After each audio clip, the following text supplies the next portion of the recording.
कमल फूल समान पवित्र बनने वाले बाबा के बच्चों को ओम शांति। आज 24 मार्च 2026 की प्रातः मूल्य है। सबसे पहले हम आज की मूल्य से मुख्य पॉइंट सुनते हैं। आज प्यारे बाबा ने कहा है, तुम्हें गृहस्थ व्यवहार में रहते कमल फूल समान पवित्र बनना है। एक बाप की मत पर चलना है।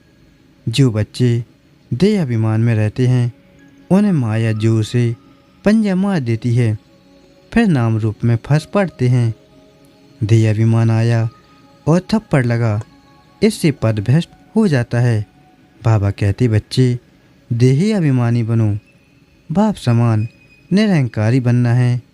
किसी से सेवा नहीं लेनी है, किसी को दुख नहीं देना है। ऐसा कोई पाप कर्म न हो जिसकी सजा खानी पड़े। आपस में छेड़खंड होकर रहना है। एक बाप की सीमत पर चलना है, अपनी मत पर नहीं। बाबा ने कहा, जब कर्मेंद्रियां कर्म भोग की बस अपनी तरफ आकर्षित करती हैं, अर्थात जिस समय बहुत दर्द हो रहा हो, ऐसे समय पर कर्म भोग को कर्मयोग में परिवर्तन करने वाले साक्षी हो। कर्मेंद्रियों से भोगवाने वाले ही सर्वशक्ति संपन्न अष्टरत्न विजयी कहलाते हैं। इसके लिए बहुत समय का देह रूपी चोले से न्यारा बनने का अभ्यास हो। यह वस्त्र दुनिया की व माया की आकर्षण में टाइट अर्थात खींचा हुआ ना हो, तब सहज उतरेगा। बाबा ने कहा, सर्व का मान प्राप्त करने के लिए निर्माण चित्त बनो। निर्माणता महानता की निशानी है। जहाँ सदा निश्चय और निर्भयता है, वहाँ सदैव श्रेष्ठ संकल्प की विजय है। जो भी संकल्प करते हो, अगर सदा निराकार और साकार साथ व सम्मुख है, तो वेरीफाई कराने के बाद निश्चय और निर्भयता से करो। इससे समय भी वेस्ट नहीं जाएगा। अब परमात्मा के अनमोल महावाक्यों को विस्तार से सुनते हैं। ओम शांति। आज 24 मार्च 2026 की प्रातः मूल्य है। आज प्यारे बाबा ने कहा, मीठे बच्चे, तुम्हें गृहस्थ व्यवहार में रहते कमल फूल समान पवित्र बनना है। एक बाप की मत पर चलना है, कोई भी डिस्टर्बेंस नहीं करनी है। आज का प्रश्न है, किन बच्चों को माया जोर से अपना पंजा मारती है? बड़ी मंजिल कौन सी है? उत्तर में बाबा ने कहा, जो बच्चे देह अभिमान में रहते हैं उन्हें माया जोर से पंजा मार देती है, फिर नाम रूप में फंस पड़ते हैं। देह अभिमान आया और थप्पड़ लगा, इससे पद भ्रष्ट हो जाता है। देह अभिमान तोड़ना यही बड़ी मंजिल है। बाबा कहते, बच्चे देही अभिमानी बनो, जैसे बाप ओबीडिएंट सर्वेंट है। कितना निरहंकारी है, ऐसे निरहंकारी बनो, कोई भी अहंकार ना हो। आज का गीत है, ना वह हमसे जुदा होंगे। ओम शांति। बच्चों ने गीत सुना। बच्चे कहते हैं, हम बाबा के थे और बाबा हमारा था जब मूल वतन में थे। तुम बच्चों को ज्ञान तो अच्छी रीति मिला है। तुम जानते हो, हमने चक्र लगाया है, अब फिर हम उनके बने हैं।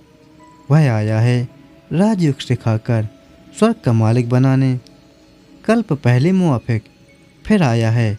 अब बाप कहते हैं, हे बच्चे, तो बच्चे होकर यहाँ मधुवन में नहीं बैठ जाना है। तुम अपने गृहस्थ व्यवहार में रहते कमल फूल समान पवित्र रहो। कमल का फूल पानी में रहता है, परंतु पानी से ऊपर रहता है, उन पर पानी लगता नहीं है। बाप कहते हैं, तुमको रहना घर में ही है, सिर्फ पवित्र बनना है। यह तुम्हारा बहुत जन्मों के अंत का जन्म है। जो भी मनुष्य मात्र है, उन सबको पावन बनाने में आया हूँ। पतित पावन सर्व का सद्गतिदाता एक ही है, उनके सिवाय पावन कोई बना नहीं सकता। तुम जानते हो, आधा कल्प से हम सीढ़ी उतरते आए हैं। 84 जन्म तुमको जरूर पूरे करने हैं, और 84 का चक्र पूरा कर जब फिर जड़ जड़ीभूत अवस्था को पाते हैं, तब मुझे आना पड़ता है। बीच में और कोई पते से पावन बना नहीं सकता। कोई भी ना बाप को ना रचना को जानते हैं। ड्रामा अनुसार सबको कलयुग में पतित तमोप्रधान बनना ही है। बाप आकर सबको पावन बनाए शांति धाम ले जाते हैं और तुम बाप से सुखधाम का बरसा पाते हो। सतयुग में कोई दुख होता नहीं है। अभी तुम जीते जी बाप के बने हो। बाप कहते हैं तुमको गृहस्थ व्यवहार में रहना है। बाबा कभी किसको कह नहीं सकते कि तुम घर बार छोड़ो। नहीं, गृहस्थ व्यवहार में रहते सिर्फ अंतिम जन्म पवित्र बनना है। बाबा ने कभी कहा है क्या कि तुम घर बार छोड़ो? नहीं, तुमने ईश्वरी सेवायत आप ही छोड़ा है। कई बच्चे हैं घर गृहस्थ में रहते भी ईश्वरी सर्विस करते हैं, छुड़ाया नहीं जाता है। बाबा किसको भी छुड़ाते नहीं हैं। तुम तो आप ही सर्विस पर निकले हो। बाबा ने किसको छुड़ाया नहीं है। तुम्हारे लौकिक बाप शादी के लिए कहते हैं, तुम नहीं करते हो क्योंकि तुम जानते हो कि अब मृत्यु लोक का अंत है, शादी बर्बादी ही होगी। फिर हम पावन कैसे बनेंगे? हम क्यों न भारत को स्वर्ग बनाने की सेवा में लग जाएं। बच्चे चाहते हैं कि राम राज्य हो, पुकारते हैं ना, हे पतित पावन सीताराम, हे राम आकर भारत को स्वर्ग बनाओ। कहते भी हैं परंतु समझते कुछ नहीं हैं।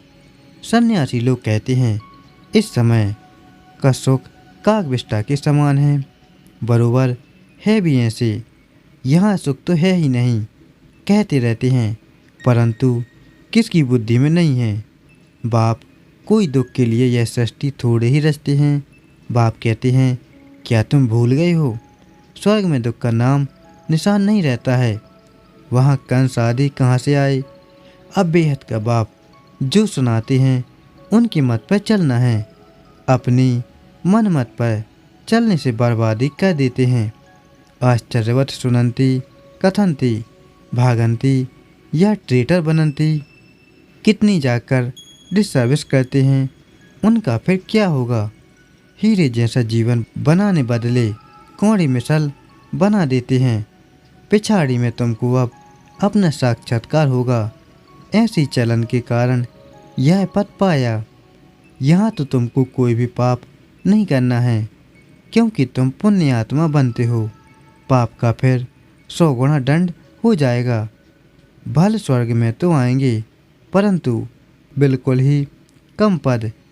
यहाँ तुम राजयोग सीखने आए हो, फिर प्रजा बन जाते हो। मर्तबे में तो बहुत फर्क है ना, यह भी समझाया है।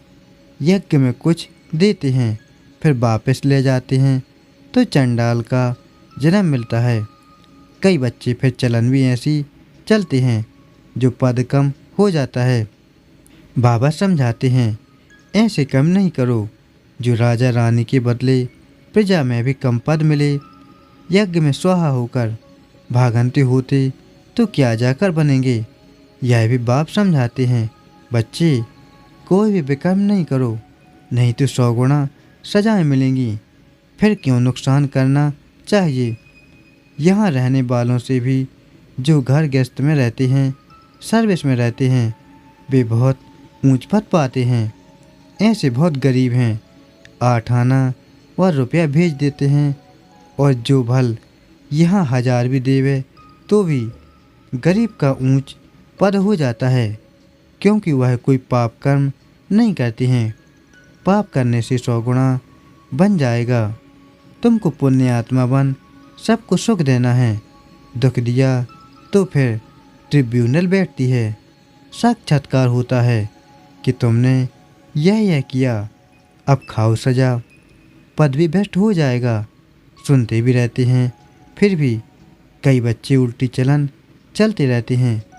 बाप कहते हैं हमेशा छीरखंड होकर रहो। अगर लून पानी होकर रहते हैं तो बहुत डिसर्विस करते हैं। कोई के नाम रूप में फंस पड़ते हैं तो यह भी बहुत पाप हो जाता है। माया जैसे एक चूहा है, फूंक भी देती, काटती भी रहती, खून भी निकल आता, पता नहीं पड़ता। माया भी ब्लड निकाल देती है, ऐसे कर्म करवा देती जो पता भी नहीं पड़ता। 5 विकार एकदम सिर मोड़ लेते हैं।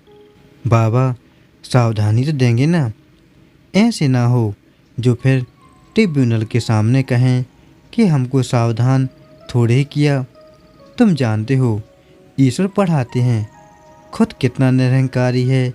कहते हैं हम ओबीडिएंट सर्वेंट हैं। कोई कोई बच्चों में कितना अहंकार रहता है। बाबा का बनकर फिर ऐसे ऐसे कर्म करते हैं जो बात मत पूछो। इससे तो जो बाहर गृहस्थ व्यवहार में रहते वह बहुत ऊंच चले जाते हैं। देह अभिमान आते ही माया जोर से पंजा मार देती है। देह अभिमान तोड़ना बड़ी मंजिल है। देह अभिमान आया और थप्पड़ लगा तो देह अभिमान में आना ही क्यों चाहिए। जो पदभ्रष्ट हो जाए ऐसा ना हो, वहाँ जाकर झाड़ू लगाना पड़े। अब अगर बाबा से कोई पूछे तो बाबा बता सकते हैं, खुद भी समझ सकते हैं कि मैं कितनी सेवा करता हूँ, हमने कितनों को सुख दिया है। बाबा मम्मा सबको सुख देते हैं, कितना खुश होते हैं। बाबा बॉम्बे में कितनी ज्ञान की डांस करते थे, चात्रक बहुत थे ना। बाप कहते हैं बहुत। चात्रक के सामने ज्ञान की डांस करता हूँ तो अच्छी अच्छी पॉइंट्स निकलती है, चात्रक खींचते हैं। तुमको भी ऐसा बनना है, तब तो फॉलो करेंगे। सीमत पर चलना है, अपनी मत पर चलकर बदनामी कर देते हैं तो बहुत नुकसान हो पड़ता है। अभी बाप तुमको समझदार बनाते हैं। भारत स्वर्ग था ना, अब ऐसा कोई थोड़े ही समझता है। भारत जैसा पावन कोई देश नहीं कहते हैं, लेकिन समझते नहीं हैं कि हम भारतवासी स्वर्गवासी थे। वहाँ अथाह सुख था। गुरु नानक ने भगवान की महिमा गाई है कि वह आकर मूत पतीली कपड़ धोते हैं, जिसकी ही महिमा है एक ओंकार। शिवलिंग के बदले अकाल तख्त नाम रख दिया है। अब बाप तुमको सारी सृष्टि का राज समझाते हैं। बच्चे एक भी पाप नहीं करना, नहीं तो 100 गुना हो जाएगा। मेरी निंदा करवाई तो पदभ्रष्ट हो जाएगा। बहुत संभाल करनी है। अपना जीवन हीरे जैसा बनाओ, नहीं तो बहुत पछताएंगे। जो कुछ उल्टा किया है वह अंदर में खाता रहेगा। क्या कल्प कल्प हम ऐसे करेंगे जिससे नीच पद पाएंगे। बाप कहते हैं माता पिता को फॉलो करना चाहते हो तो सच्चाई से सर्विस करो। माया तो कहाँ न कहाँ से घुस कर आएगी। सेंटर्स की हेड्स को बिल्कुल निरहंकारी होकर रहना है। बाप देखो कितना निरहंकारी है। कई बच्चे दूसरों से सर्विस लेते हैं। बाप कितना निरहंकारी है, कभी किसी पर गुस्सा नहीं करते। बच्चे अगर ना फरमान बरदार हों तो बाप उनको समझा तो सकते हैं। तुम क्या करते हो बेहद का बाप ही जानते हैं। सब बच्चे एक समान सपूत नहीं होते, कपूत भी होते हैं। बाबा समझानी देते हैं। ढेर बच्चे हैं, यह तो वृद्धि को पाते हजारों की अंदाज में हो जाएंगे। तो बाप बच्चों को सावधानी भी देते, कोई गफलत नहीं करो। यहाँ पतित से पावन बनने आए हो तो कोई भी पतित काम नहीं करो। ना नाम रूप में फंसना है, ना देह अभिमान में आना है। देही अभिमानी हो, बाप को याद करते रहो, सीमत पर चलते रहो। माया बड़ी प्रबल है, बाबा सब कुछ समझा देते हैं। अच्छा मीठे मीठे सिकेला दे बच्चों प्रति माता पिता बाप दादा का याद प्यार और गुड मॉर्निंग। रूहानी बाप की रूहानी बच्चों को नमस्ते। हम रूहानी बच्चों की रूहानी माता पिता बाप दादा को याद प्यार गुड मॉर्निंग और नमस्ते। शुक्रिया बाबा, आपका पद्म पद्म गुना शुक्रिया। आज धारणा के लिए मुख्य सार है। पहला है बाप समान निरहंकारी बनना है। किसी से सेवा नहीं लेनी है, किसी को दुख नहीं देना है। ऐसा कोई पाप कर्म ना हो। जिसकी सज़ा खानी पड़े, आपस में छीखंड होकर रहना है। दूसरा है एक बाप की सीमत पर चलना है, अपनी मत पर नहीं। आज का दिव्य वरदान है सेकंड में देह रूपी चोले से न्यारा बन, कर्म भोग पर विजय प्राप्त करने वाले सर्वशक्ति संपन्न भाव।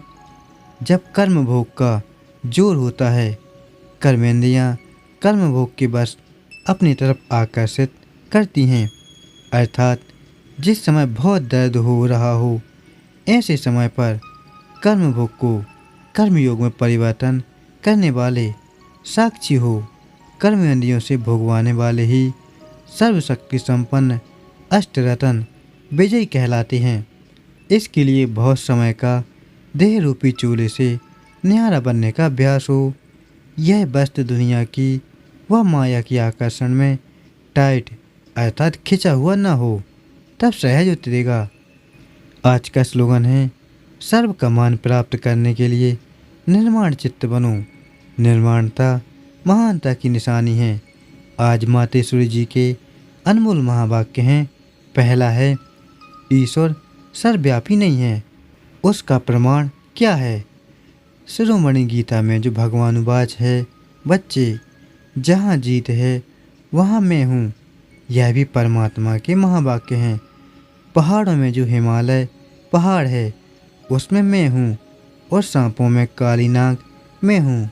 इसलिए पर्वत में ऊंचा पर्वत कैलाश पर्वत दिखाते हैं, और सांपों में काली नाग। तो इससे सिद्ध है कि परमात्मा अगर सर्व सांपों में केवल काले नाग में है, तो सर्व सांपों में उसका वास नहीं हुआ ना। अगर परमात्मा ऊंचे से ऊंचे पहाड़ में है, गोया नीचे पहाड़ों में नहीं है। और फिर कहते हैं जहाँ जीत वहाँ मेरा जन्म, गोया हार में नहीं है।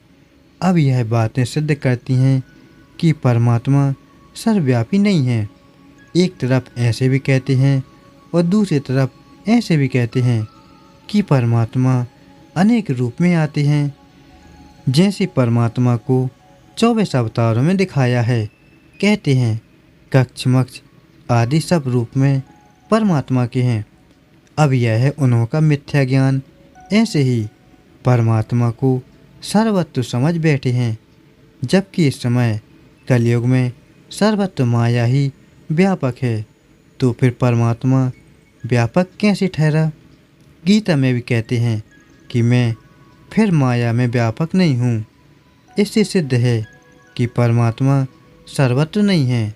दूसरा है निराकारी दुनिया, आत्मा और परमात्मा के रहने का स्थान। अब यह तो हम जानते हैं कि जब हम निराकारी दुनिया कहते हैं तो निराकार का अर्थ यह नहीं कि उनका कोई आकार नहीं है। जैसे हम निराकारी दुनिया कहते हैं तो इसका मतलब है जरूर कोई दुनिया है, परंतु उसका स्थूल सृष्टि मुआफिक आकार नहीं है। ऐसे परमात्मा निराकार है, लेकिन उनका अपना सूक्ष्म रूप अवश्य है। तो हम आत्मा और परमात्मा का धाम निराकारी दुनिया है।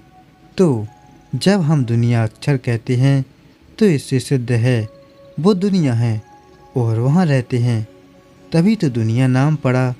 अब दुनियावी लोग तो समझते हैं परमात्मा का रूप भी अखंड ज्योति तत्व है, तो वो हुआ परमात्मा के रहने का ठिकाना, जिसको रिटायर्ड होम कहते हैं। तो हम परमात्मा के घर को परमात्मा नहीं कह सकते। अब दूसरी है आकारी दुनिया, जहाँ ब्रह्मा विष्णु शंकर देवताएं आकारी रूप में रहते हैं। और यह है साकारी दुनिया, जिनके दो भाग हैं। एक है निर्विकारी स्वर्ग की दुनिया, जहाँ आधा कल्प सर्वदा सुख है, पवित्रता और शांति है। दूसरी है विकारी कलयुगी दुख और अशांति की दुनिया। अब वो दो दुनियाएं क्यों कहते हैं? क्योंकि यह जो मनुष्य कहते हैं स्वर्ग और नरक दोनों परमात्मा की रची हुई दुनिया हैं। इस पर परमात्मा के महावाक्य हैं, बच्चे मैंने कोई दुख की दुनिया नहीं रची, जो मैंने दुनिया रची है वो सुख की रची है। अब यह जो दुख और अशांति की दुनिया है, वो मनुष्य आत्माएं अपने आप को और मुझ परमात्मा को भूलने के कारण यह हिसाब किताब भोग रहे हैं। बाकी ऐसे नहीं। जिस समय सुख और पुण्य की दुनिया है वहाँ कोई सृष्टि नहीं चलती। हाँ, अवश्य जब हम कहते हैं कि यहाँ देवताओं का निवास स्थान था तो वहाँ सब प्रवृत्ति चलती थी, परंतु इतना जरूर था वहाँ बेकारी पैदाइश नहीं थी, जिस कारण इतना कर्म बंधन नहीं था। उस दुनिया को कर्म बंधन रहित स्वर्ग की दुनिया कहते हैं। तो एक है निराकारी दुनिया, दूसरी आकारी दुनिया और तीसरी है साकारी दुनिया। अच्छा, ओम शांति। आज के लिए प्यारे बाबा का अव्यक्त इशारा है, निश्चय की फाउंडेशन को मजबूत कर सदा निर्भय और निश्चिंत रहो। साकार में अगर कोई निमित्त श्रेष्ठ आत्मा साथ में होती है तो उनसे कोई भी बात वेरीफाई कराए फिर करेंगे तो निश्चय बुद्धि होकर करेंगे। निर्भयता और निश्चय दोनों गुणों को सामने रख करेंगे। तो जहाँ सदा निश्चय और निर्भयता है वहाँ सदैव श्रेष्ठ संकल्प की विजय है।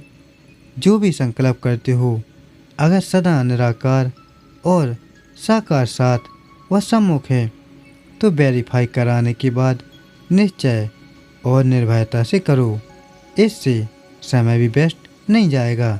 अच्छा, ओम शांति। शुक्रिया बाबा। ओम शांति।